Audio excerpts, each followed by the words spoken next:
চেঙ্গুরি রোডে GP Indian agency মালিক গ্রাহকদের অভিযোগকে খণ্ডন করেন, বলেন আইওসি নির্দেশনা মেনে সিলিন্ডার সরবরাহ করছেন।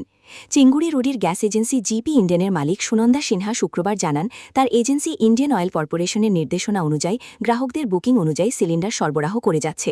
তিনি বৃহস্পতিবার সকালে এজেন্সিতে সিলিন্ডার অভাব বা ব্ল্যাকে বিক্রির অভিযোগ নাকচ করেছেন। আন্তর্জাতিক পরিস্থিতি, বিশেষত ইরান ও আমেরিকার উত্তেজনার কারণে সাময়িক সরবরাহ জটিলতা হয়েছে, তবু এজেন্সি গ্রাহকদের পাওনা সিলিন্ডার পৌঁছে দেওয়ার জন্য কাজ করছে এবং স্বাভাবিক সেবা নিশ্চিত করাকে অগ্রাধিকার দেয়। সিনহা বলেন, বাজারে কিছু হকার অবৈধভাবে সিলিন্ডার বিক্রি করায় সমস্যা বাড়ছিল। অভিযোগের পর সংশ্লিষ্টদের শনাক্ত করে তারা হকারের কাছ থেকে বরখাস্ত করেছে। কালকে একটা অপ্রিয় ঘটনা ঘটে গেছে আমার এজেন্সিতে। আমার এই ডেলিভারি বয় ওরা কিছু কাস্টমারকে ঘুষ নিয়ে আমার এগেনস্টে অফিসে এসে রাফ কথাবার্তা ভিডিও করে ওরা সোশ্যাল মিডিয়াতে আপলোড করে দিয়েছে, যার জন্য আমার ইমেজে খুব ক্ষতি করেছে।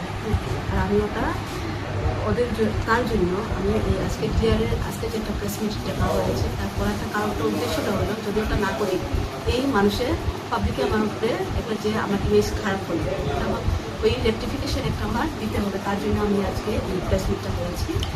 আর সবাইকে আমার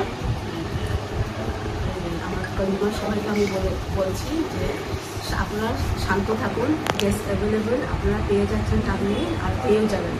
আর আমরা আইওসির গাইডলাইন অনুযায়ী আমরা কাজ করে যাচ্ছি। আপনারা নিয়মিত আপনার গ্যাস আপনাদের বাড়িতে পৌঁছে যাবে, পেয়ে যাবেন। ওরা জাস্ট কিছুটা দুষ্কৃতী লোকের কারণে তারা আগে যেমন ওরা ফুলফিল সিলিন্ডার পেয়ে যেত, আজকের দিনে এগুলো না পাওয়াতে ওরা একটু এই ফুলফিলটা না হওয়ার কারণে ওরা যেমন আগে ফুলফিল পেত, তখন ওরা ব্ল্যাক মার্কেটটা ওপেন করতে পারত, যা আমি ধরে ফেলেছি। তাই আমি ওদেরকে একটু কড়া নজরে আনাতে, একটু বন্ধ করে লেটার দেওয়াতে, একটু স্ট্রিক্টলি এগুলো মেনটেন করাতে ওরা আমার উপরে খেপে গেছে। আর তার জন্যই আমার কালকে যে ঘটনাটা ঘটলো, ওরা কিছু কাস্টমারকে ফুসিয়ে এই ঘটনাটা ঘটেছে। তার জন্য আমি সবার আমার যে কাস্টমার সবার কাছে আমি প্রার্থনা করছি, ওরা যেন আমার এই জিনিসটাকে পজিটিভলি নিয়ে থাকে। Thank you.